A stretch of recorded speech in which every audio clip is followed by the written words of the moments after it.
everyone talks about balance always, but balance isn't what makes a game fun.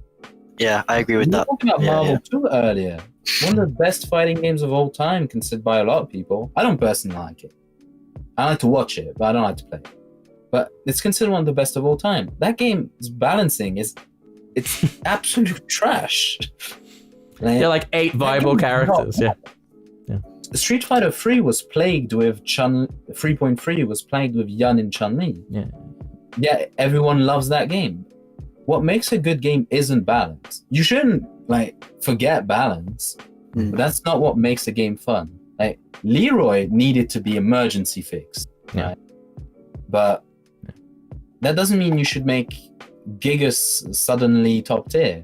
Well, the thing about Leroy's situation specifically is because there was a huge tournament, that's so quite soon after he was released. I mean, if it was maybe a few months or like 6 months after Leroy was released and he maintained his strength, I don't think we would have seen that many in Evo Japan because people would have found out methods of how to fight him. But because that time wasn't available, because he was a strong character and he had the tools which make him a strong character, then he was, it was prevalent in the top 8.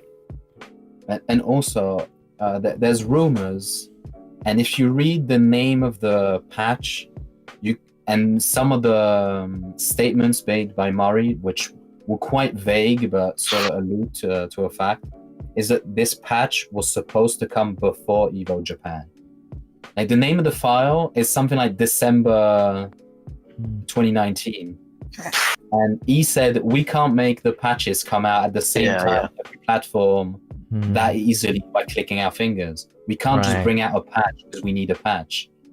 And they knew they might have, after people played around with it, they must have seen, oh shit, this is gonna happen, tried to fix it, and it could not happen in time. Blocked by legal reasons, perhaps. Yeah. They got blocked by legal reasons, and Evo Japan would have not had that bad of a Leroy. Yeah. If the balance team could have done what they wanted. It's weird that it came out that strong, but he should have. That's interesting. Like he came out that strong. I said this at the time. I thought Leroy coming out as ridiculously busted as he did at the time for like a week or two would have been kind of fun.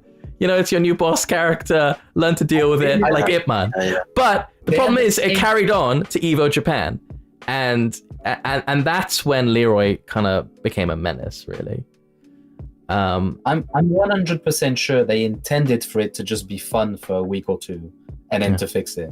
I'm sure of it. Yeah.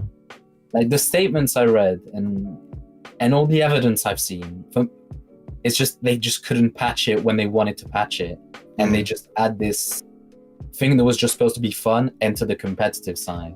Right. Well, that's a good sort of topic, because is it more focused on the competitors or the audience, right? Because the audience is going to want to see, amazing sort of characters or like properties which are busted, maybe like Geese's down one on counter hit and stuff like that, right? That was interesting to the audience who didn't play it too seriously, because you could get a death combo from an I-10 counter hit jab, right?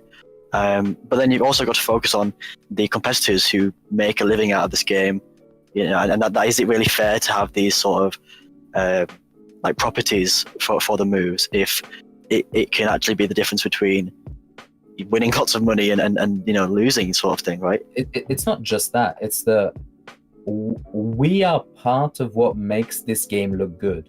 We play at its highest level, and we inspire more people to buy the game and to enjoy it and to train, to stick with the series. That's why the Tekken World Tour is supported.